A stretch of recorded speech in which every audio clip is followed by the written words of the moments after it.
This week we're talking Apple and some of the things announced at WWDC. There's a new Linux phone on the market, sort of. Another government is going with Linux. There's updates, there's more to the Xlibre stuff. The kernel is getting a stable API, but that doesn't mean what you think it does. And a whole lot more. You don't want to miss it, so stay tuned. Podcasts you love. From people you trust. This is TWiT. This is the Untitled Linux Show, episode 207, recorded Saturday, June 14th. The Distro-Hopping Distro. Hey folks, it is Saturday, and you know what that means. It is time for the Untitled Linux Show. We're going to get geeky with Linux and open source, a little bit of hardware stuff, lots of software stuff, new releases. It's going to be a lot of fun. I hope you stick with us. It's not just me. We've got 2/3 of the regular crew, or 3/4 of the regular crew, if you count me. We've got Mr. Rob Campbell and Mr. Ken co-host. That's it. Okay, Mr. Ken the co-host. Ken the co-host. We do know his last name, right? I mean, not that we. Rob's like, I don't remember it either. It brings up visions of golden arches. That's right. Oh yeah. Mr. Ken McDonald. Well, that's an interesting start to the show. Rob, we're going to talk about something interesting that happened this week, particularly for our Apple fans, and why we care about it. What happened at WWDC, the Worldwide Developer Conference? All right, so let's talk about something we can remember. This week, Apple was busy with their big annual WWDC conference, and it looks like Apple users must have been a little jealous of those developers over on Windows. So, for several years now, Windows developers have had the ability to run Linux in essentially a well-integrated virtual machine called WSL, or Windows Subsystem for Linux. While those poor Apple developers, they did get to use macOS's ZSH or Z Shell command line was built right in, or they could even switch to Bash if they wanted. And you know what? Although it was very close to Linux-like, it wasn't exactly Linux. Try developing a Linux app or running an actual Linux app on macOS command line, and maybe it'll work, maybe it won't. Who knows? But the tool, this week, Apple released an initial build of its new open source container tool for creating and running Linux containers on macOS. The tool is called, wait for it, Container. Creative, like always, Apple. Beautiful. Good job with that one. And is written in Apple's beloved Swift language. But even though it is called Container, this tool actually creates an isolated, lightweight Linux virtual machine with some strictly enforced security around it. And even though Linux is ran in an isolated VM, the containers within that are still OCI, or Open Container Initiative compliant, meaning you should be able to push and pull containers from other systems such as Docker. Run a Docker container in this, or create a container in this and run it over in Docker. You should be able to use them interchangeably if they do continue to follow that standard appropriately. One other difference in these VMs. They used a streamlined Swift-based init system called vminit. Unlike a standard Linux init system, vminit includes no core utilities, dynamic libraries, libc, but does do the usual stuff like environment setup, IP assigning, file system mounting, etc. I don't know if that's a good thing or a bad thing. It's a different thing, but and so although some of the technology used is a bit different than what Windows Microsoft is using, the use case and functionality seems pretty similar to me. It's a developers conference. It's for developers, kind of like Windows was thinking with their WSL. So I think it's safe to call this MSL, or macOS Subsystem for Linux. So once again, I would like to thank Apple for inventing, something new for us, for the developers out there in the world. Bravery and courage and all of that. Yeah, I think we should call it WSL for macOS. It's even better. That was what I immediately thought of when I saw that they did this. It's like, oh, they did the Windows thing. What are they getting out of it? Less annoyance by all the developers that have to do stuff with Linux Docker containers is one of the big things. I mean, same thing Microsoft got running Linux. I put a second link in the show notes as well as posting it into the Discord chat. It's got a table that compares the features between Docker's desktop and the Apple container. Mm-hmm. Now, you realize with the Apple container, you're going to need a dedicated Linux kernel per container. It's for its virtual machine, yeah. Whereas with the Docker, you can use a single Linux kernel for all your containers. Mm-hmm. Yeah, quite often containers you're using the kernel from the host, where the host here is Apple. So they're doing it a little differently. So if you take advantage of Apple's container, it's going to be deeply Mac OS native and Swift centric. Whereas if you use the Docker system, it's going to be cross-platform and container focused. Yeah, I think the idea is that any of your Linux-based Docker containers are going to work there. Just some of the tooling around it, I'm sure, will be different. I want to see somebody take the Sickco's Docker OS X container and run it. run Mac OS inside of Mac OS. That'd be fun. Now I'm looking at Bobby Borisov's article. He feels that Docker still offers way more flexibility and capabilities than Apple's new product. Yeah, I'm sure there's actually a laundry list, and people will discover this as they start fiddling with it. But I'm sure there is quite the list of stuff that just won't work for one reason or another. And passing through networks, passing through USB devices, all kinds of stuff. I would say it does right now, but think about if they kind of go the same path that Windows went with WSL. If they tie that into the system, get the integrations there so it could be more seamless with the Mac OS system. But maybe then do we call it WSL2 for Mac OS, or do we call it WSL for Mac OS 2? MSL2. MSL2? Yeah, there you go. And I've got the same question Bobby Borisov has. Why is Apple putting all this effort into creating this? They've gotten complaints from developers, or internally their developers want to do. Well, it's got to be one or the other. Same reason Microsoft did it. They want the old whatever his name was, developers. If Ballmer, there we go. If all the developers all over the world are using Linux one way or another. Mm-hmm. Windows doesn't want those developers to just leave and just say, well, if you're not going to help me here, I'm just going to go full-time Linux.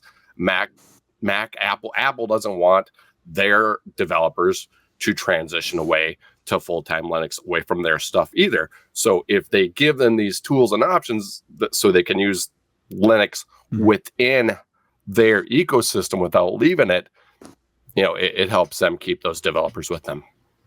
For those developers that can afford to buy an Apple Macintosh. Yes. I mean, yeah, they're already, it's going to be targeting Mac users already, obviously. Yeah, there were some other interesting things at WWDC. There is, of course, the Glassy OS, I forget what they call it now, but the accessibility nightmare, the one where in some of the slides they showed on the platform you couldn't read the words because it was like white text, unclear bubbles on a bright background. It's like, I can't read it. What does it say? One of the other interesting things is on the iPad, they are making it a little bit more of a Mac OS sort of experience with Windows and being able to do multiple things at the same time. Now, what I've not seen is whether you can actually run full on Xcode or VS Code on your iPad yet. I don't think they've unlocked it to the point of where you're going to be able to put Asahi on it. So it's not there yet. They need to turn down the obsessive control knob some more on the iOS stuff. But if Apple wants to get a little more Linux friendly here, since they don't, at least they say they don't have all the telemetry that the other OSs have out there. Mm-hmm. then really they're making the money on their hardware, and they should not care a whole lot about what OS you're running on there, except for the ecosystem tie-in. Okay, that's there. But, why not throw a bone to the types of like Asahi and help them out a little too. Yeah. I would really love to see official Asahi support for the iPad. I think it would make a lot of sense there. The problem is, though, that you say Apple makes their money on hardware. I doubt that that's true. I bet you Apple makes the majority of their money on the App Store. I mean, when it comes to the Mac OS, because I don't know. I have a Mac. I never use the App Store. On my iPad, I do. My iPhone, I do. Yeah, they make a lot of money from their App Store. But you got the ecosystem tie in there too. And I think I know why they open sourced it. Why is that? Because that way they can get somebody else to create the GUI it needs. Yeah, but the way Mac works. Somebody else is going to come along and make that GUI, and they're going to look at it and go, "That's not the way we would have done it." And they'll have this obsessive need to remake it in a beautiful but terrible way, like they've done with everything else inside of Mac OS. After somebody else has already done the legwork. Yeah.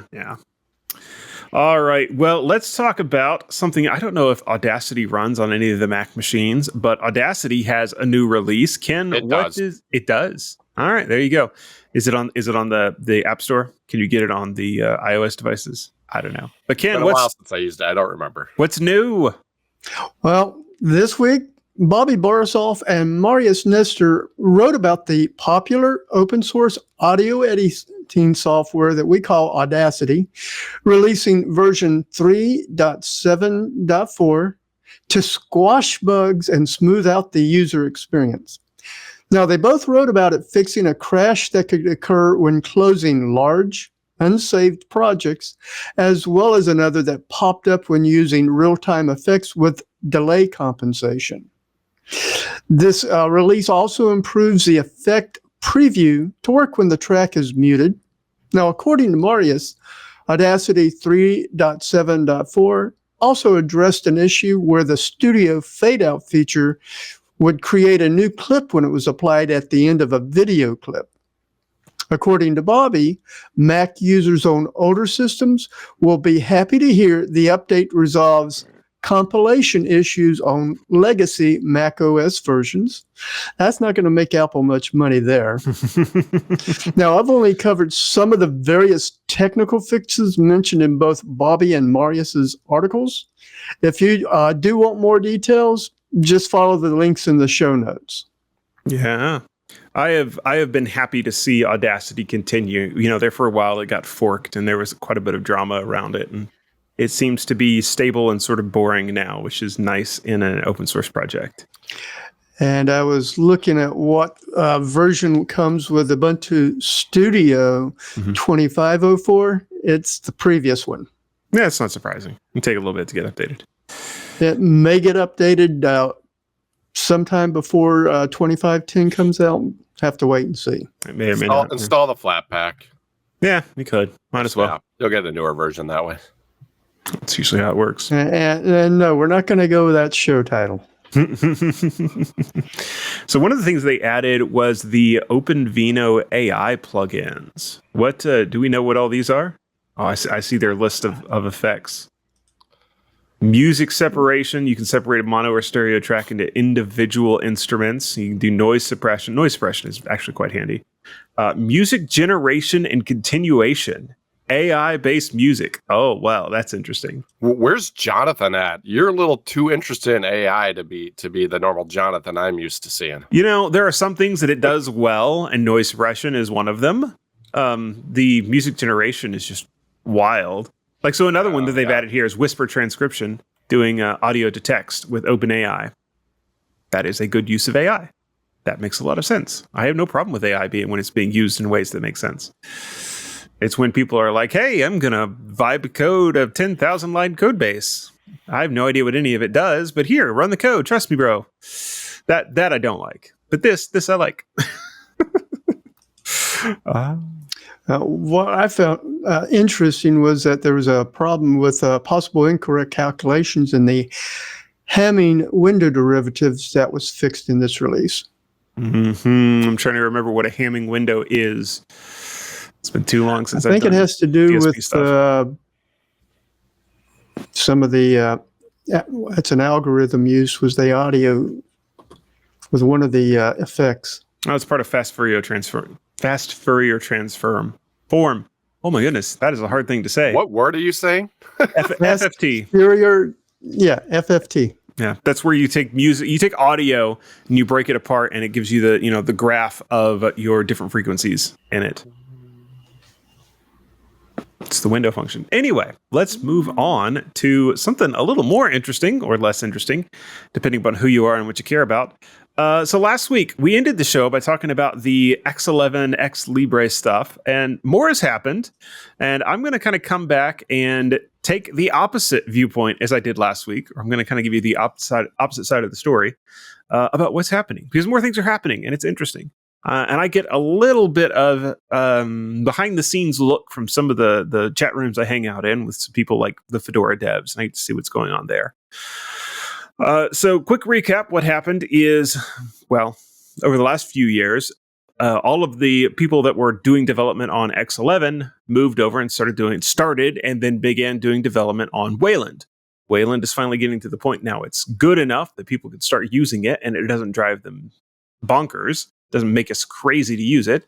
So lots of desktops are starting to move to it, including, and this is important, RHEL, Red Hat Enterprise Linux, and all of Red Hat stuff, including Fedora, by the way, is moving over to Wayland rather than X11.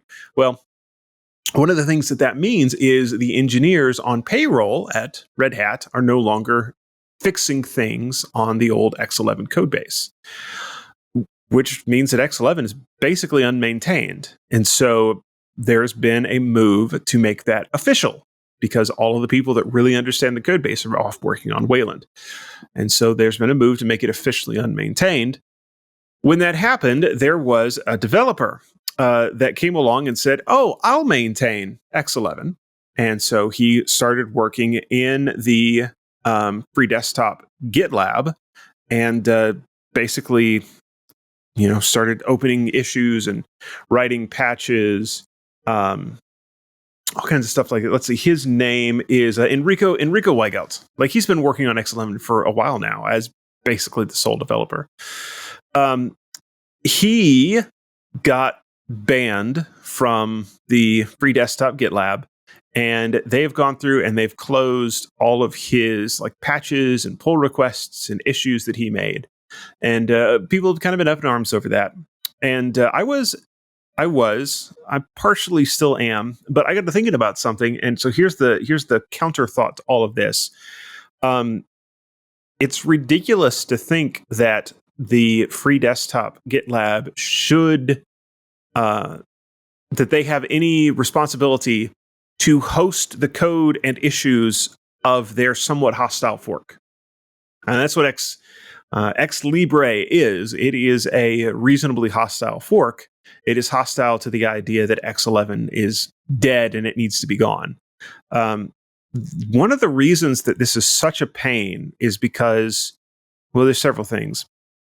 But one, you have a bunch of distros, Fedora, Ubuntu, other distros, that are trying to finally get rid of X11, like not support it at all. And the reason for doing that is that it's unmaintained, like officially unmaintained. If you suddenly have Xlibre that is claimed to be maintained, I'll talk about that just in a second.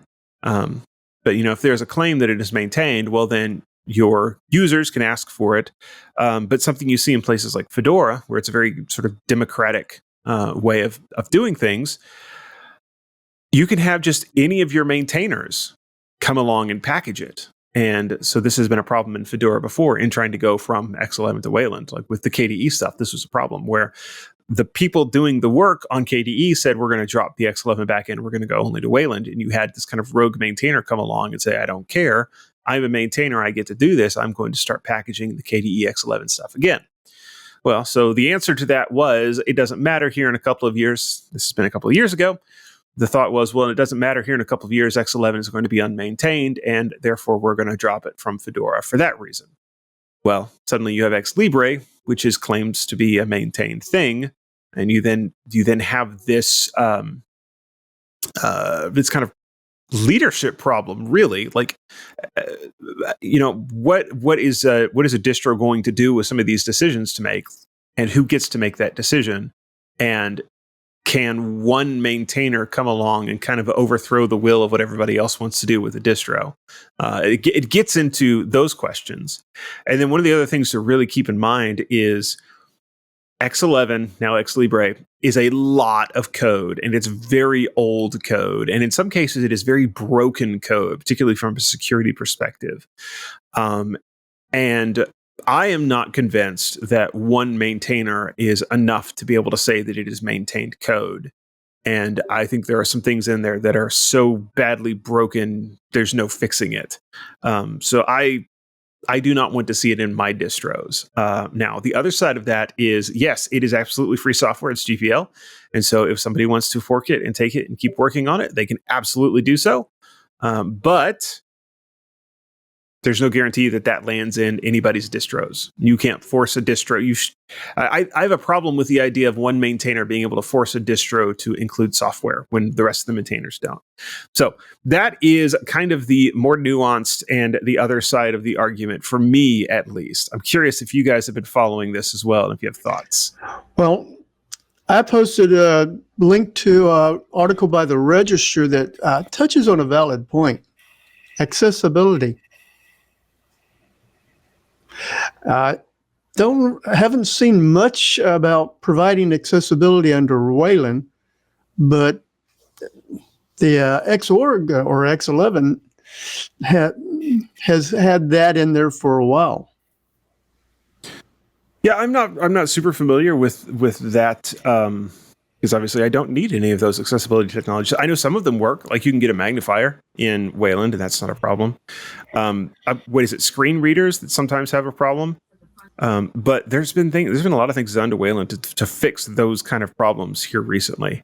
And so I don't know if that's still the same level of not working as it has been. Yeah, I thought we were in a much better state than we used to be, but I don't know either. Yeah, with Wayland, there were problems, and somewhere around a year ago, we saw the frog protocols pop up, and that apparently was Valve laying down the law with Wayland and saying, "Look, if you guys aren't going to play, here's what we can do. We can just fork it, and we can go fix it." Which is pretty interesting. But things are a lot better, and things have been landing. So there's a story I didn't cover. I didn't pick it up, but the mouse pointer warping, it has now landed in Wayland, and it's going to be in KDE 6.5. And so that's the deal. Like, when you're in a first person shooter game, you want mouse look to work, so you can look around with your mouse. Well, like, as far as the desktop is concerned, you want the mouse to stay in the center, because you wind up with weird things like if your mouse is actually moving around, then you can only spin so far to the right, and then you're stuck. It's like you just hit this invisible wall because your mouse is going to the edge of the screen, and you can't turn around any further. Those of us that ran Wayland, we've seen that. It's a thing.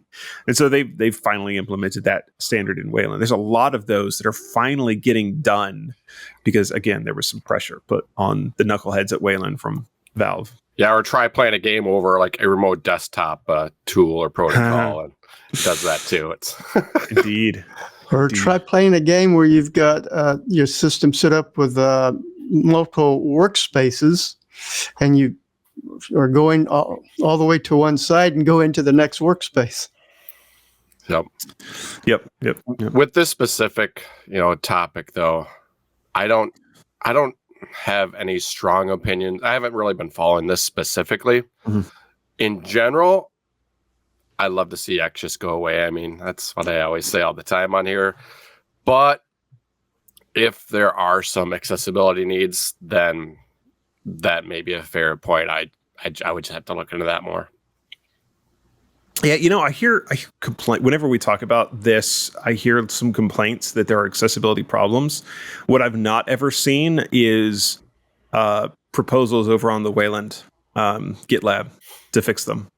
And that's one of the points that I hear made by the actual developers and the actual maintainers over in Fedora and other places.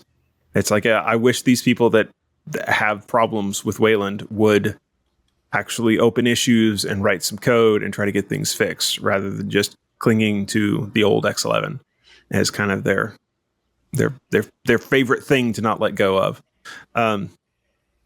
So I am a little I'm conflicted on this one. I do think that maybe the admins at the free desktop GitLab are a little band happy, and they did a little too much here. That's probably a fair point, probably true. Which band are they happy for? No, band the band Hammer in this case. Anyway, I haven't heard of that band, but I'm sure. No, it's not great when you get hit with it.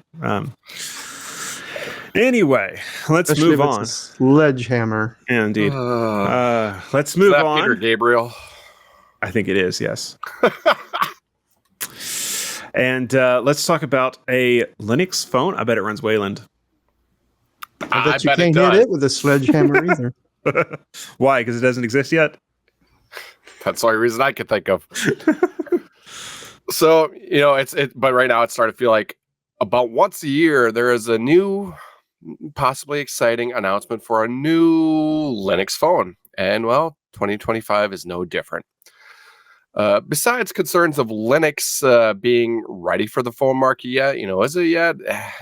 I don't know. Another thing we often see with these announcements is a relatively expensive phone for the specs the phone provides. You get a premium price for a not so premium phone. And I get it. These are, smaller runs, production runs. Not mass produced, which brings up the cost, which makes you wonder, how is Librux, that's Liberux, Librux, how are they going to accomplish this? So Librux is a Linux phone manufacturer based in Madrid. Their phones run on a mostly open source operating system built from scratch, completely independent of Android and iOS, called Librux OS. Yet somewhere else in there, I read that it's also a Debian-based Linux operating system. So I don't know if it's built from scratch or based on Debian. A little confused. It said both things in there. So built from scratch, Debian-based. I don't know. So anyway, they have a line of phones called Nex. That's NEXX, that run Linux out of the box. And as mentioned above, I believe one of the things has been, cost versus spec has been a limiting factor for other Linux phones, as it can be tough to spend a fortune on a niche and to some just a hobby device. So Librux recently announced that it was working on a more affordable version to make the Nex accessible to a broader audience. So let's look at their original Nex phone. It had a Rock chip RK3588S processor. It's a 4 Cortex A76 plus 4 Cortex A55 up to 2.4 gigahertz. Had 32 gigabytes of LPDDR4 RAM and a 6.34 inch 2K OLED display. And for the price of almost $1,500, that's premium price phone range. I don't know how many they've sold of those, but they're still around, and they're going to make another one. So now what they have announced is a more affordable one. We've talked about some other phones on here, like the Pine phone, which is like $150, the Pine Phone Pro, which is closer to $500. So they're going to make a more affordable one, is what they've announced. More affordable. The Librux Nex, called the Librux Nex Community Edition, with the following specs. 6.34 inch OLED display, quite similar. Also the same Rock chip processor, 32 megapixel rear and 13 megapixel front camera, dual USB-C ports, a 3.5 millimeter headphone jack. The initial had some of these too, but I didn't mention that.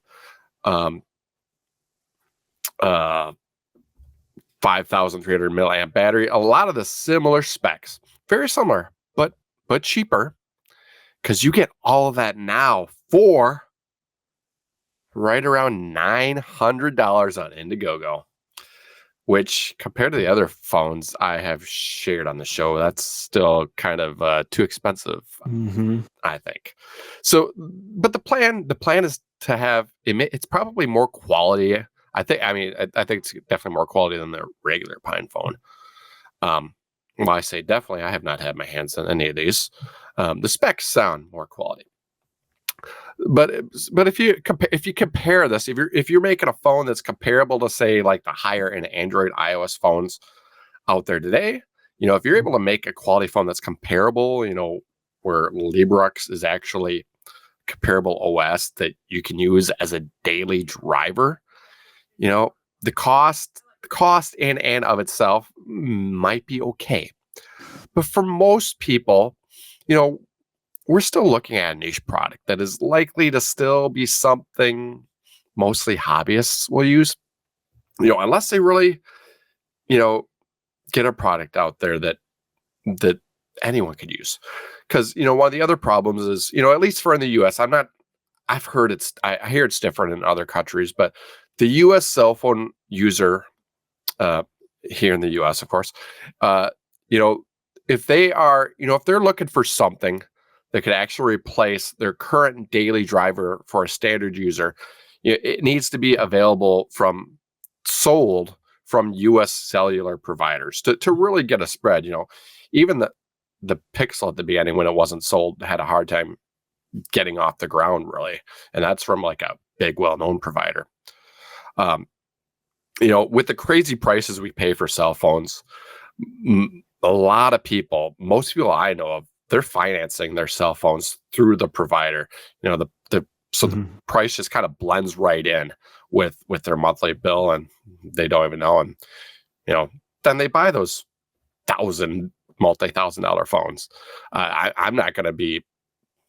That's about the way I do it. I'd be sticker shocked if I put that all down at once. So how are we going to finance this one? So the cost disappears. If it's not. I hope they're able to be successful in this, and I hope that this could seriously replace my daily driver. But I feel their use of the word affordable is different than mine. Personally, I haven't paid for a cell phone in years. I don't know if I've actually ever paid for one. Last time for a few years, I had a company phone. I use that for personal, and then they said, well, no more personal use. You can do a BYOD, or you can have a personal phone and a cell phone. So then I went, and because I was a new phone on my account, I was able to get a free phone at that time. And in the past, like, every phone used to be free when they were cheaper. So I don't think I've ever really paid for one. Yeah. You've paid for one. Yeah, well, that's true. You do it one way or the other. You're not getting it for free, that's for sure. Well, I haven't had to finance either. Like, I haven't financed my bill. My bill was the same if I would have bought the phone outright than if I didn't. So you just paid for it. You were paying for it without getting it. Yeah. That's probably what I'm doing too. Yeah, so they need to. You're right. For one of these Linux phones to really succeed, they're going to have to get listed in the T-Mobile store. It's going to have to be an option to get for free, and it's just hard at that cost. It's a challenge. It's to bring it a similar problem with Linux in general. We always say they need OEM deals, and there are some out there, and there's plenty out there, but it's not. Most of them aren't like where the general consumer are buying. I think there had been some in Walmart years ago, but those were junk netbooks. Yeah. Yeah, this is something I've been thinking about here recently. Are we about to see another era similar to the netbook era, where people move away from Windows 10 and they don't like the alternative? So you start seeing some Linux hardware. Maybe. Yeah, in a future story, I'm going to talk about some other people that are moving away that maybe for some of these same reasons here. Yeah, it's very interesting. I remember the Nokia N900, I think, was the first Linux phone that I ever saw and really got excited about. I was too poor to buy it at the time. It was that same deal. I couldn't get it. I was really poor at the time, college student or just out of college. And my carrier wouldn't offer it as one of the options. And so I wanted it and never could get a hold of it. And, now, of course, it's completely hopelessly out of date. But we'll see. We'll see if any of these ever really take off. I didn't know Nokia made a Linux phone ever. Long time ago. Back when Nokia did Nokia own Trolltech there for a while? The guys behind KDE? I think they did. Well, not KDE specifically, but the libraries behind them. No. Yeah, that was a whole thing. I imagine we're going to see one of these at some point work, and the price is going to make sense. I've seen so many gadgets out of Chinese factories that the price are just getting lower and lower, and you can get impressive things for really reasonable prices. And so, like there's a lot of them right now that are microcontroller based, but the specs on those keep bumping up and up. And at some point there's going to be, I think, like this intersection between what these companies can do for reasonable amounts of money. It's finally going to intersect with what you can, get away with in a Linux phone. And then suddenly you're, maybe overnight it's going to get really, there's going to be some phone that somebody's going to realize you can run. It's going to get really popular. You see things like that happen sometimes. A point that Quippy makes in the chat is, the truth of the matter is that most people don't need all the capacity that their phones have and would be fine with a $250 to $600 low to mid-range phone, which, eventually here, phones are going to be, I don't know, tanks, and what the bottom end is going to be just fine for everybody.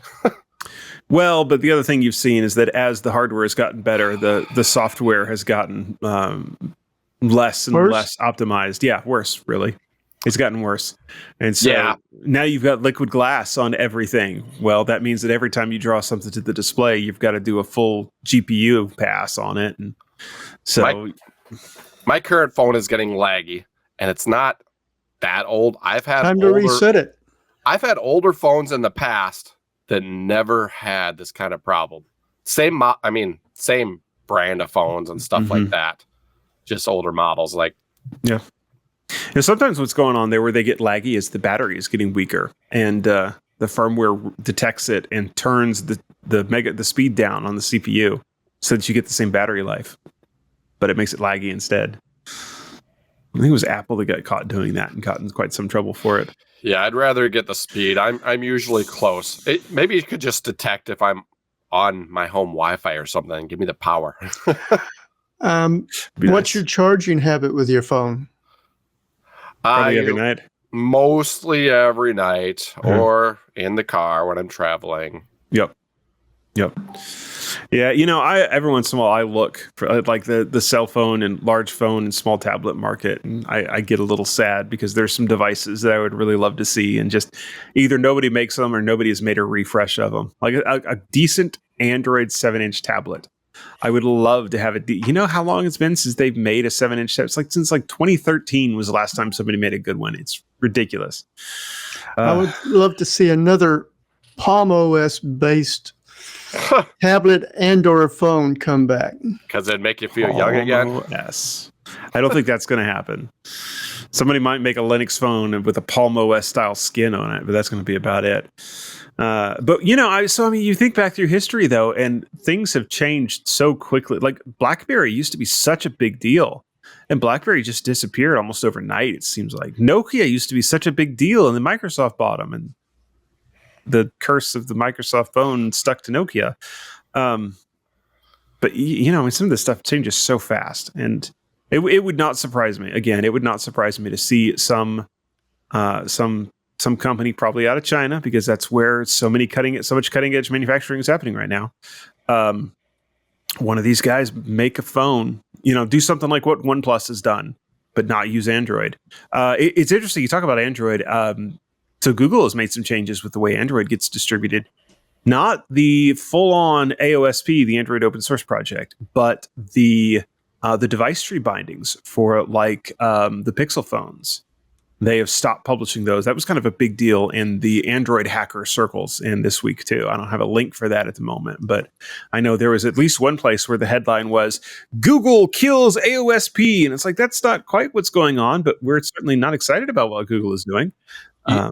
Interesting stuff going on. You know, the easy way a big manufacturer could make a feasible, a well-priced Linux phone is to, you know, make their regular phone, but when they make it, make sure that it is designed in a way that, you know, they can install Android and it's Linux compatible at the same time.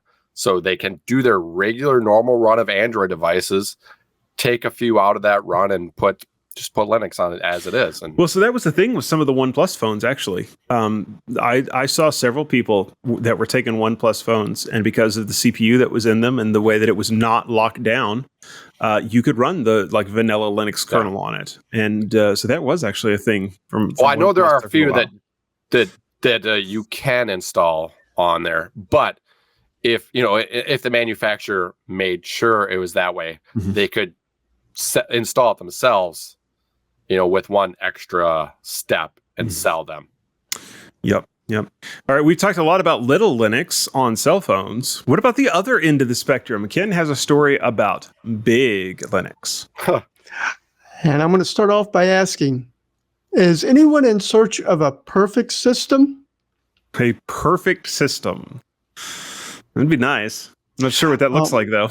Then you may want to try Big Linux yourself instead of just hearing Larry, and I know I'm going to mess this up, Cafiero's description of a Brazilian developed Linux distribution that is packed with programs you don't usually see in the Linux universe. Now, according to Larry, Big Linux has an average footprint as far as how it sits on the system. The minimum requirements are 64-bit Intel, AMD, or compatible processor, 2 gigabytes of RAM, and 8 gigabytes of storage. That's pretty minimal. Though I think you will experience better performance on a system with 4 gigabytes of RAM and 40 gigabytes of storage. The list of included software is more comprehensive than any distro that Larry has tested so far. Music lovers will jump right into Deezer and Spotify. Gamers, you'll get Lutris and Steam ready to go. You also get, Rob, you're going to like this one, the Microsoft Office 365 web app set up by default as a shortcut. Woohoo! Chatters aren't left out either, with Telegram and Jitsi Meet included. No mention of Discord, though. Now, other programs include the KDE family of software, to include Dolphin File Manager, KPatient card games, GwenView, what I've been defaulting to for my photo viewer at the moment, as well as Kate Text Editor, LibreOffice Suite, Brave Browser, and a document scanner, just to name a few. Now, I'm going to recommend reading Larry's article if you want to find out Big Linux's history or how Larry passed the time while he was installing it. Larry even talks about the big store that you can use for adding even more software. Yeah, so this is interesting, the kind of the history of Big Linux. So it was originally built on top of Kubuntu, and then it switched to Deepin, and now it is based on Manjaro with KDE Plasma as the backend. Very, very fascinating. So when they say they're in search of the perfect Linux system, maybe they're talking about their own system. They're trying to find the right backend for it. One of these days. Well, that's called that's distro-hopping at the at the core. Distro-hopping distro. Distro-hopping at the core. Yep. Fun stuff. Yeah, so this is, again, this is another one of these kind of niche distros I wouldn't recommend as somebody's first time, but it could be fun to go and play around with. And, for Brazilian users, for native Portuguese speakers, it might be interesting because it might have really good internationalization in their language. So. And did you read down to see how Larry was passing the time while it was installing? No. How did he pass the time while installing? Playing a Pong game. Oh, it's got the Pong game built into the installer. Okay. Stuff like that is fun. I wish more distros and more software did fun stuff like that. Well, and the interesting thing is Larry says he beat the computer with a score of 42-32. Nice. Bravo. All right. So there is something else brewing in Linux world, and that is a kernel API. Well, but it's not the kind of kernel API that you would immediately think of. So there is this is a story. So you may remember that Torvalds has this sort of ongoing beef. His forever slogan is "Don't break user space." And so the idea behind that is the API that the kernel exposes to user space, all of the system calls and IOCTLs and all of those things, never change them in a way that's going to break things in user space. You're basically always, the kernel itself should always strive to be compatible. In juxtaposition to that, people have long asked for a in-kernel API so that manufacturers can come along and write their own kernel modules, and that the kernel modules don't break from kernel install to kernel install. And the kernel team and Torvalds have been, let's say, religiously antagonistic towards that idea. And the reason being, of course, because if you make that too easy, then lots and lots of software is going to exist outside the kernel, and they want that software to get added to the kernel as drivers. Makes sense. So when I first saw this Phoronix article about a developer saying, hey, we should do a formal kernel API, I first went, that's not going to go anywhere. But it's not what I thought it was. It is not the internal API. It is actually taking that API that is exposed to user space and formalizing on that, which might actually happen. And it does sound fairly interesting. It is a series of patches. Last time I checked earlier today, there weren't any comments on it yet, but which that may or may not be a good thing. Nobody's called it garbage yet. But it does some interesting things like being able to go in and automatically generate the API bindings and documentations, which is a very neat thing. And as I said, it just kind of makes some of this more formal, more structured, theoretically without breaking any of it, because that's sort of important. Very, very interesting, though, to see that, kind of a direction the kernel might go to be a little bit more structured in the future, and as far as how we talk to it. But very fascinating. But it's not the in-kernel API. It's what I thought it was at first. I like APIs. APIs are nice. It makes programming a little bit easier. Mm-hmm. Makes integrations easier. Yes. A lot easier. It can help you avoid spaghetti code, too. Having good APIs. Though I do like spaghetti. Yeah, but not in my code. Yeah, I mean, the alternative to an API is, I don't know, kind of hacking it and just finding ways to scrape and hack it in and hope it works. And hope you don't find any crumbs in it from that garlic bread. Yeah. Scrape the results and try to do standard input into it and have a mess. Yeah. So there is a government that believes it has a mess on its hands, and they are turning to one of our favorite things to try to solve it. Yes. Rob. So individuals are switching to Linux all the time, all over the world, but that isn't newsworthy. But when an entire government starts looking at switching, that's big news. So we've had a couple stories of some governments switching to Linux and open source in the past. Well, here's another one, at least part of another one.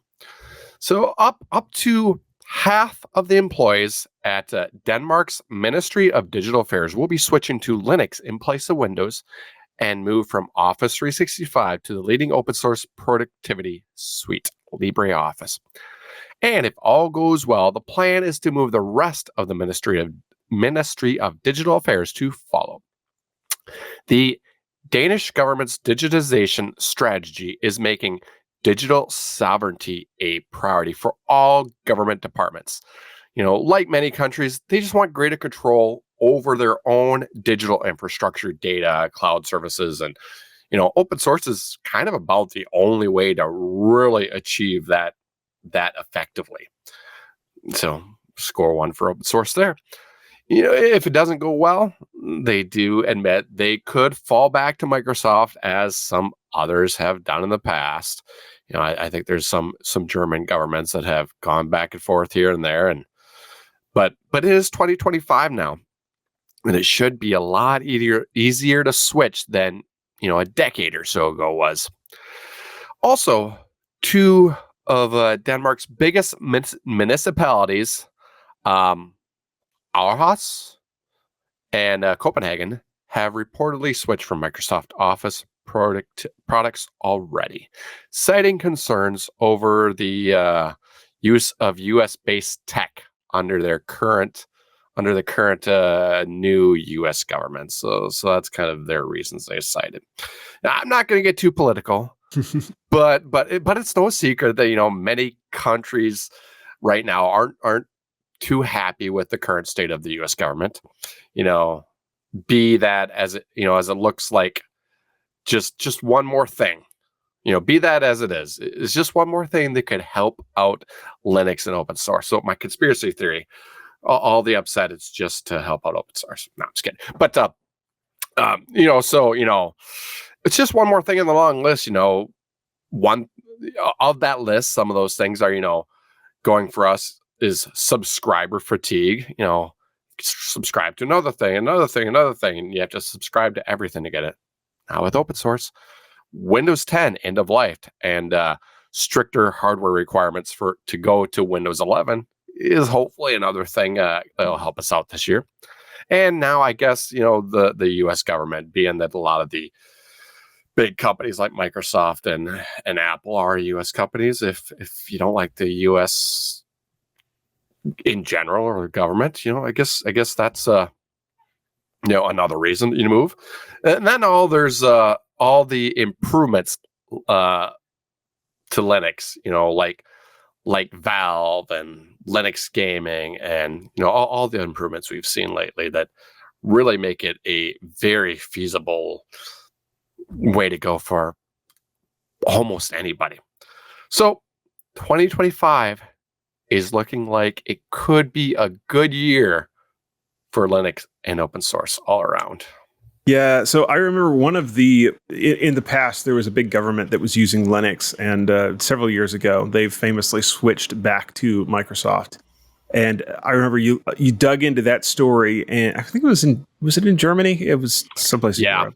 There was you dug into that story, and they were running their own homebrew Linux distro with their own homebrew file editors and Office. No wonder they hated it. And it kind of makes me nervous when this article says an unspecified version of Linux. Oh no. Just put Ubuntu or Fedora or something by OpenSUSE on there and call it a day. And they very well may. They just I hope didn't so. say. Slack? I Probably mean, you can not. use Let's hope not. Slack if you it's want fine, to, but anyway, no, I mean, so put one of the standard Linux distros on there, one that actually gets updates. You can even find one that you can pay some money to be able to get support. They're out there. There's decent ones out there. Yeah, Ubuntu would be great. Honestly, for this, Ubuntu would be great. Why not Debian? Yeah. I think does Debian have a paid support program? I don't think they do. I think that's one thing that makes Ubuntu That's one of the things. better. Yes, that's one of the things that Ubuntu brings that not all of the other distros do, and that is that if you actually want to use it in a business and you want paid support, if you want to be able to pick up the phone and call somebody and get help, you can do that with Ubuntu. Yeah, the big corporate solutions there is pretty much Red Hat and Ubuntu, as far as I know, and I'd rather push for Ubuntu. OpenSUSE as well. Oh yeah. And you've also got Rocky and Alma out there. Yeah. Yep, you can get support with those. I think you're going to talk about those later, aren't you? We might. All right. Yeah, we'll see what happens with this. What about Nano? What's your favorite text editor? Do you use Nano? On the command line, yes. There you go. Where else do you need a text editor? Well, if you're in a GUI-based system, then I use whatever the default is at the moment. But Jonathan, would you like the ability to pick up right where you left off after editing a text file in Nano? That could be useful. It could be annoying at times, but it could also be useful. Well, then, according to Bobby Borisoff, you may want to upgrade to GNU Nano 8.5 and use the option -- position log. This will save anchor positions upon closing a file and restoring that position when you reopen the file. Now, Bobby wrote about the latest version of our beloved lightweight text editor. And as I said, GNU Nano version 8.5, codenamed Sigourney, and it arrived with several practical improvements that streamline workflow and polish existing features. Now, you're familiar with the Control-Q, Control-Q, and the Control-X, Control-Q sequences, Jonathan? I'm not. That is not how I exit Nano. Okay. Well, now these commands or sequences will cause Nano to exit with an error status, a minor but deliberate tweak that could help scripters and power users detect unintended exit. And then the Control-L will now center the cursor while the meta % cycles it.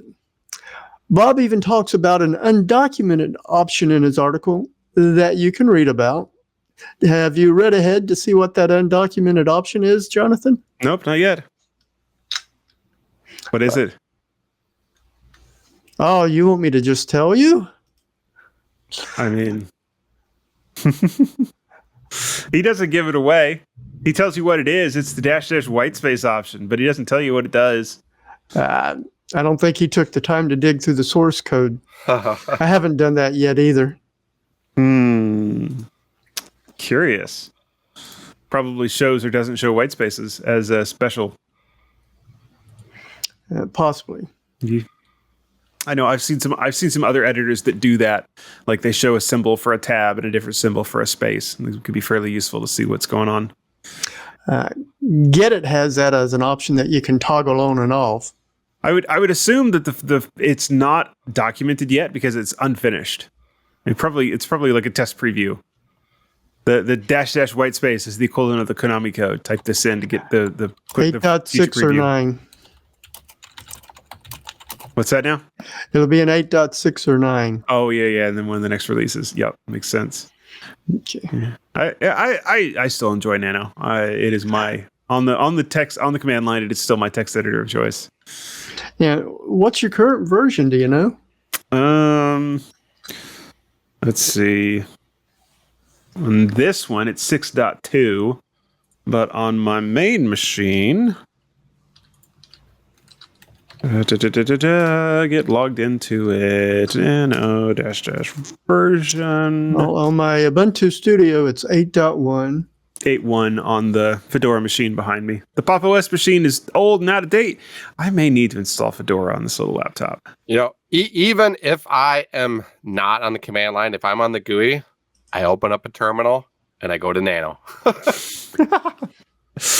Yeah, I kind of like Kwrite and nope. What's the other one called? No, Kwrite is what I use most of the time for just a quick scratch pad. I also like VS Code a lot for doing coding stuff. It's fairly nice. With using KDE as a desktop at the moment, I'm finding I default to get Kate for the GUI-based one. Mm-hmm. Still Nano at the command line. If I need to actually edit. If I don't, I use less. Because all I got to do is add ES to my LS command to find the file. Yep. I find myself chaining lots of commands, grep and find and sort and all of those fun ones. All right. So there is a bit of news in the RHEL world, the Enterprise Linux world, and that is we have Rocky Linux 10 is now officially out, and Alma Linux 10 has been and is officially out for a while, and RHEL 10 is out with an interesting feature that I had not heard about. So we're going to talk about that too. You might remember Rocky Linux is the bug for bug compatible version. It's a rebuild of Red Hat Enterprise Linux using the exact same sources. Red Hat has become a bit antagonistic towards that. But Rocky has continued to find ways to get those sources and doing that rebuild in very much in the vein of the old CentOS. And so Rocky Linux 10 is Red Quartz is what they're calling it, and it is now generally available. It has hit GA, as they say. It has some interesting things like support for RISC-V, but they're also dropping the Raspberry Pi from before the Pi 4, which I believe that means that they're only running on the 64-bit versions. I can't remember if the Pi 3 was a 32 or a 64-bit board. But anyway, they're only running the two newest Raspberry Pi versions. And then Alma Linux is doing some interesting things. They are compiling a version that runs on x86 64v2, which famously you cannot run RHEL on anymore. So that's your older server hardware that is otherwise still quite serviceable will just refuse to run because it's not been compiled for it. So that's something that Alma Linux has done. Alma Linux is also based on CentOS Stream as opposed to Red Hat Enterprise Linux itself, which means that it gets some fixes a little bit faster. And then because it's no longer bug for bug compatible, Alma Linux, they have in some cases pushed fixes before even CentOS Stream get it, which has been pretty interesting to see. And in some cases, have been really nice to get. And then RHEL 10 has Lightspeed now built into it by default. And Lightspeed is an AI. It is an LLM on the command line, and you can ask it questions. It's an LLM bot, and you can ask it questions like, hey, how do I see how much free disk space I've got? And it will think about it, and it will give you an answer about how to do a thing. And as we have oftentimes said here, for a replacement for a search engine, LLMs are kind of decent, and so this is not terrible. I would not necessarily trust the things that it tells you to do because there are trolls on the internet and they will tell you to do things like RM-RF, and the LLM is just matching the content it finds on the internet. So if you ask the wrong question, it'll probably tell you to RM-RF your drive, and it's not a good day. It is fun that to run Lightspeed, it is just C, the command C by itself, and that is a physics joke because C is the speed of light. And it's the constant C is the speed of light. So light speed is C, which is a fun joke, and I approve of that. Interesting stuff in the enterprise Linux world as the 10s are they're out and among us. You can go run them if you really want to. If you really want to. I don't know. I'm almost tempted to go get one of the free RHEL installs and play with Lightspeed just to see. You're not going to get it on a DVD anymore. No, it's getting pretty big. 8.5 gigabytes? You can fit that on a double layer, like a dual density. Yeah. If you can find a double layer. Nah, they're not that bad. They're not that hard to find. I don't know where to go anymore to find DVDs. Amazon. What's interesting is your article that you've linked to by Liam Proven says that the Lightspeed tool depends on an online service provided by Red Hat itself. Yes, you are not running that LLM locally, so do not give it your files that you don't want to send to the internet. Beware the LLM; it will share your stuff. Fun times. All right, that is our stories. Let's get into some command line tips. We're going to let Rob go first because he wrote the show notes and he decided what order he wanted to put things in. And he's got Uptime Kuma. What in the world is this, my friend? Well, it is not a command line tip, but as a open source Linux user, one of the things we like to do is projects and home labs and servers and monitoring things. So one of the things I do, I have a lot of various servers running at home. I have some web servers running out on the web and various services. So I've been wanting to monitor. I've used various tools over the years. I've used some cloud ones. I've used some things like Cacti. Yeah, things like that. And I haven't used Cacti. I've seen it. I haven't really used it extensively, at least. I know I believe we have that on our network, but I'm not in that area. But so anyway, this is a tool that can monitor. So I'm going to show you mine for those watching. Nothing too confidential. You might see a few websites behind my head, but that's fine. I mean, they're on the internet, so it's fine. So here is Uptime Kuma. So, I had this installed on my Proxmox at home, and it's monitoring all kinds of things. And here you can see I have 17 up, 0 down. You can't see it, but there's 0 in maintenance, 0 known, 0 paused. On the left here, I'm going to keep this bottom one not expanded because that's going to list a lot of my clients' websites. And even though you can kind of see some of them behind my head that have some statuses that had popped up over time, I'm not going to list them there. But anyway, here you can see a bunch of the things I'm monitoring. Some of my own personal websites. This graph is 24 hours, but you can also view out further. This is a Maria database server, so it's specifically checking that the MariaDB is still up. Watching various servers. You can do it overall of the group. You can go in and click and take a look specifically on one of them. So let me scooch that over so you can see that a little better. I can see the uptime for the last 30 days of my database server and ping and a graph, all kinds of stuff there. I can edit. So if I want to say add a new monitor, I'll show this because this will show you all the kinds of monitors you can add. So if I add a new monitor, I can do HTTP or HTTPS. I could do which is the default, and you can have it on there. You set up a friendly name. These are all friendly names. The URL to monitor. How often to do 60 seconds is the heartbeat interval default. Retries, if you want to retry once if it fails, or multiple times. Retry intervals, request timeouts, various things like that. You can have it monitor SSL certificate for expiration, so you can make sure that if you're for those who use a certbot or Let's Encrypt, if you've got emails that say they're not going to send you emails anymore saying that that your certs are expiring, which sometimes something fails and gets goofy somewhere and all of a sudden it stops renewing your cert for you. And that email could be handy and tell you. So you can monitor that here, and it could send you notifications. It could tell you the different status codes to accept, put in groups, descriptions. And the notifications, there are different kinds of notifications you can have. All kinds.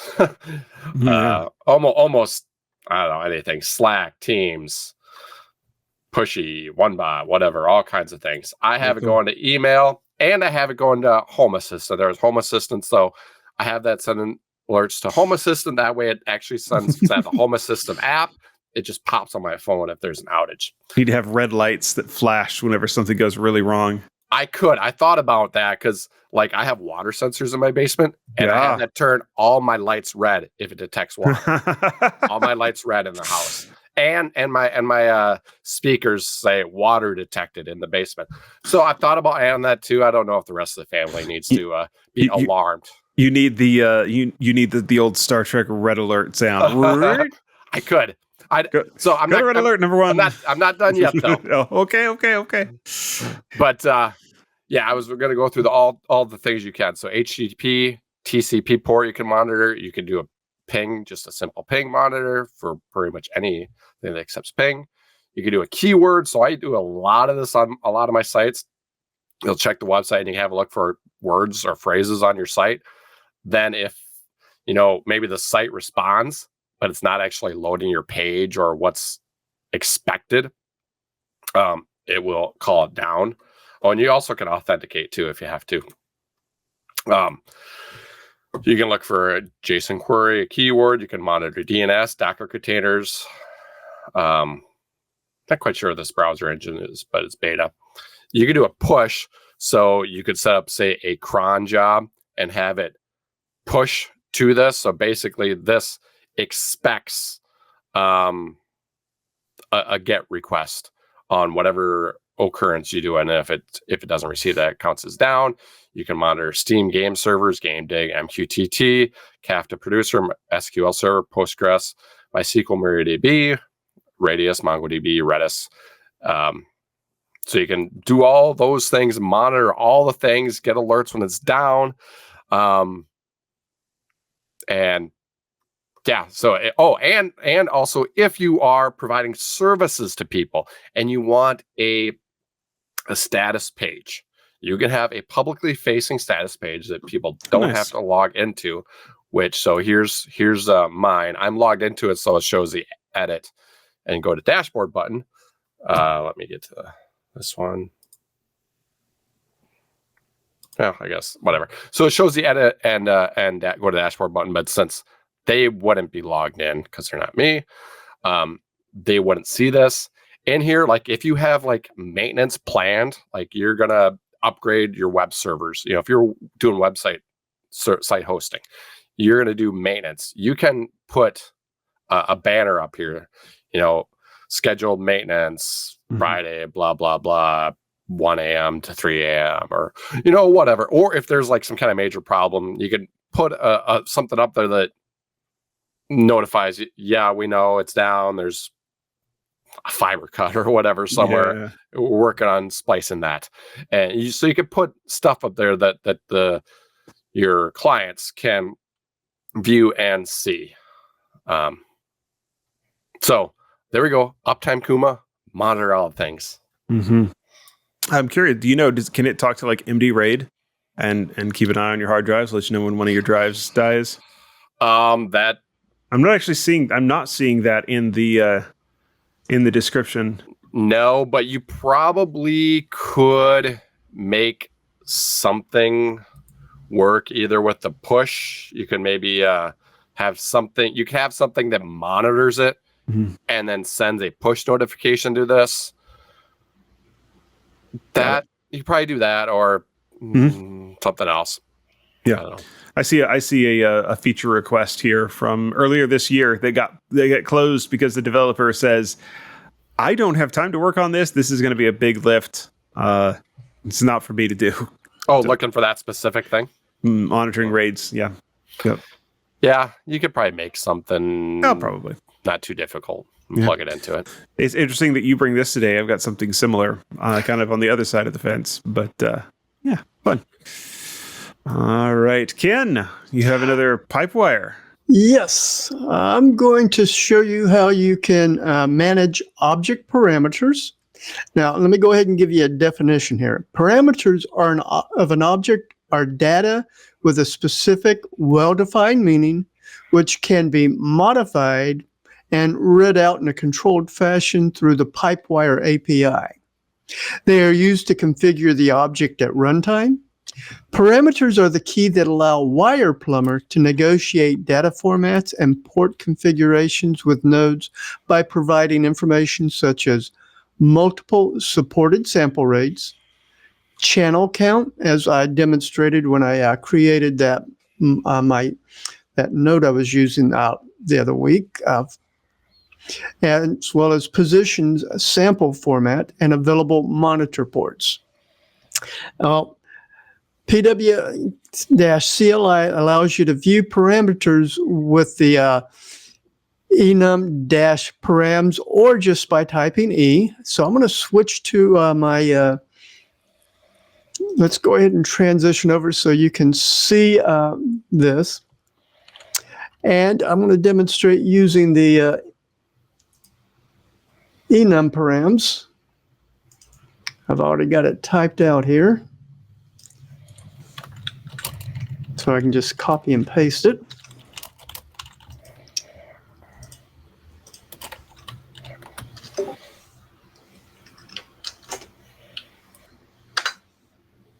And as you saw, it gives you a lot of information. I'm looking at the object ID for my VLC media player that I've got running in the background. And this week I went ahead and disconnected my VM's audio out, so I'm not having to listen to it while I'm talking. But you can see here, these are all the information you have, or parameters that you can set up. And one in particular I want to look at is, okay. Which one are we looking for? Actually, let me go back and pull it up with the info.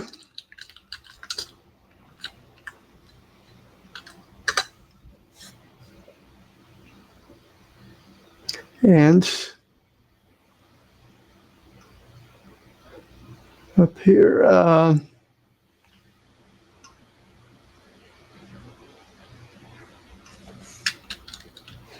but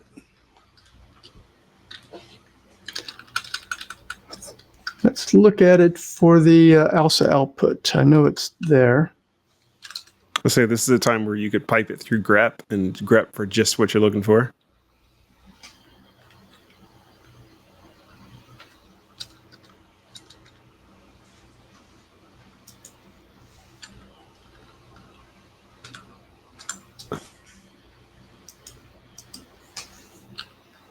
Is your VM hung? No, I was on the Okay. wrong.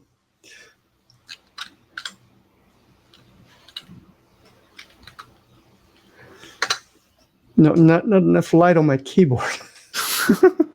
That was the best of us. But as I scroll back here, that's all the information about the my ALSA output in the VM. And what I'm looking for is the mute parameter. You'll see here it's false. So the other command that you can use is cparam or S. And in this case, I'm going to try to change that to true, in other words, mute.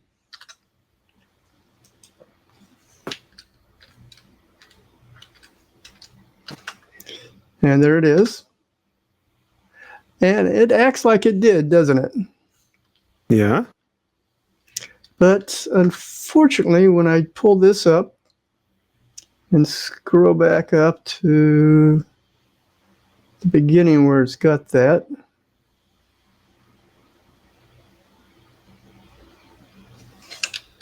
let's do this. Makes it easier to scroll back. Yeah. For those of y'all listening, I cleared and now I'm scrolling back, and we're looking at the props mute, and it still says it's false. But yet I can come over here and mute it here.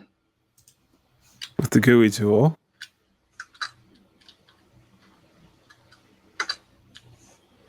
And now we scroll back.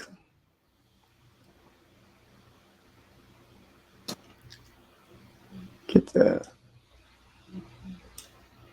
And now we see that the mute is showing true.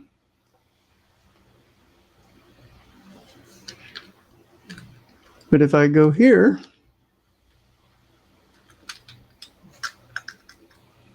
and change that to false, and let me go ahead and move myself out of the way.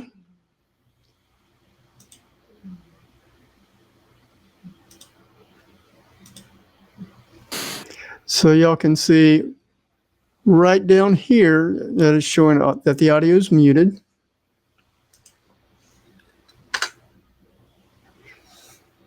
And now it's acting like it took that, right? But it's still muted. Yep. So I think this is one of those things that they're still working on with Pipewire. You can read it, but apparently you've got API, so you can program it through a program with that you've written in C to change that, but not necessarily doing it from the command line. Huh. That's kind of surprising. Is there a bug for this yet? I have not taken the time to put anything in about it because I wanted to double check and see if there was one already submitted for it. Yeah, you would think you should be able to do that from the command line. That is interesting that you can't.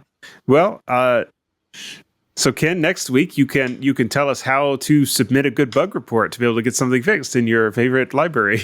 Yep. All right. I've got a tip. It's not a command line tip. It's actually very similar to what Rob talked about.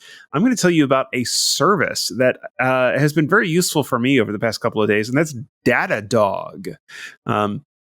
It's very, very similar to Rob's Uptime Kuma. It is unfortunately not open source. You don't host it yourself. But Datadog is intended for either a bunch of servers or a server that has a lot of data output. We've got a part of the Meshtastic project. We've got a log that spits out a lot of data, and we just dump it into Datadog. And so for the last couple of days, we've been doing things, going in and writing filters for that. And, I want a unique count of this, and I want it based on this other thing, and then I want the top 10, and then I want you to do this, and it'll give you data outputs and visualization. You can check things very, very quickly. It is extremely good at crunching large amounts of log lines. You have millions of logs, Datadog can probably take care of it for you. I've been very impressed with it. There is a free tier, and so if you only have one or two servers and you only need to be able to see the last 24 hours of logging and information, you can do the free tier. If you have a small number of servers, the Datadog cost is not very much per month, and it is manageable. If you have a bunch of servers, it appears to get very expensive very fast. So do keep that in mind. You pay per server that you're monitoring. And so, for some of us that are home labbers or very small things, Datadog might be something to take a look at, particularly the free tier. Again, like I said, it's unfortunate it's not open source, but I have found it an extremely useful tool, particularly starting to do things on the medium business kind of scale. Yeah, I thought it was worth pointing out. I've enjoyed it. All right. I'm going to let the guys get in the last word. Ken is still just a command line, but I imagine he'll get that taken care of here. There, he's back. I'm going to let the guys get the last word in. We're going to let Rob start. And plug what you want to plug, man. All right. If you want to see more of me, send me email on something. This is a place, robertpcampbell.com. And that said, this week I did receive an email from a listener, Arthur. Oh, yes.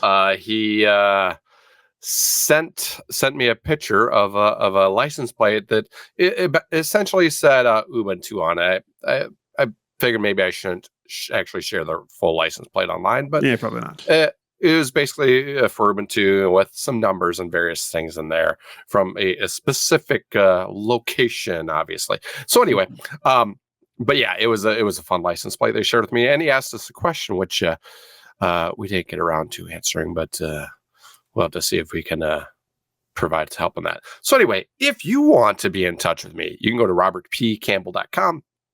On there are links to LinkedIn, Twitter, Blue Sky, Mastodon, and a place to donate $5 increments or a cup of coffee. And I think my email must be on there somewhere. I don't remember. He got it somewhere and emailed me. But so it's out there, I guess. Come and connect. Another way to connect is you can go to help.stardesign.com and open a ticket and say, "Hi, Rob." Yes, that is true. That was part of your dashboard. I'm like, oh, that's an interesting URL. Let's go see what's there. All right, Ken, anything to plug? I just wanted to share an article I came across on the LWN.net that was contributed by Lee Phillips about the importance of free software to science. Mm-hmm. I found it an interesting read, especially how Lee says that the free or open source software can actually make it easier for scientists who want to share their work than having to depend on proprietary sources. Yeah. Kind of surprised that the word CERN is not in there anywhere. They are one of the big science organizations that does a lot with open source. Yeah, I need to see if I can get a hold of somebody from CERN and have them on one of the shows. That'd be fun. Cool. Anyway, appreciate you guys being here. If you want to find more of me, you can find some stuff over at Hackaday. That's where Floss Weekly is at. It's where my security column goes live every Friday morning as well. I have a lot of fun with both of those. We appreciate everybody being here on the Untitled Linux Show. If you are a fan and you're not part of Club TWiT, you should really think about it and take a look at it. It's not much more than the price of a cup of coffee per month, maybe every couple of weeks, and get you ad-free access to all the shows, access to the Discord, all kinds of good stuff. You should check out Club TWiT. We appreciate everybody that does. And those that watch and listen, whether you get us live on the download, we do say thank you, and we will be back next week on the Untitled Linux Show. Hey, buddy, are you a geek? Are you a tech enthusiast? Then I would love to invite you to join a tech community like no other. You can gain exclusive access to our incomparable quality tech content with Club TWiT. As a member, you'll enjoy all TWiT TV shows ad-free, plus access private video feeds for insider shows like iOS Today, Home Theater Geeks, and so much more. Dive into the members-only TWiT Plus bonus feed for behind-the-scenes content, club discussions, and special events. But here's the best perk. Join our incredible Discord community to watch live show productions, chat with hosts, and participate in exclusive members-only activities. It's your backstage pass to the world of TWiT. Whether you're a tech enthusiast or a lifelong learner, Club TWiT elevates your knowledge while entertaining your interests. Get 2 weeks free when you sign up now and unlock unparalleled access at twit.tv/clubtwit. That's twit.tv/clubtwit. And from the bottom of my heart, thank you and welcome to the club.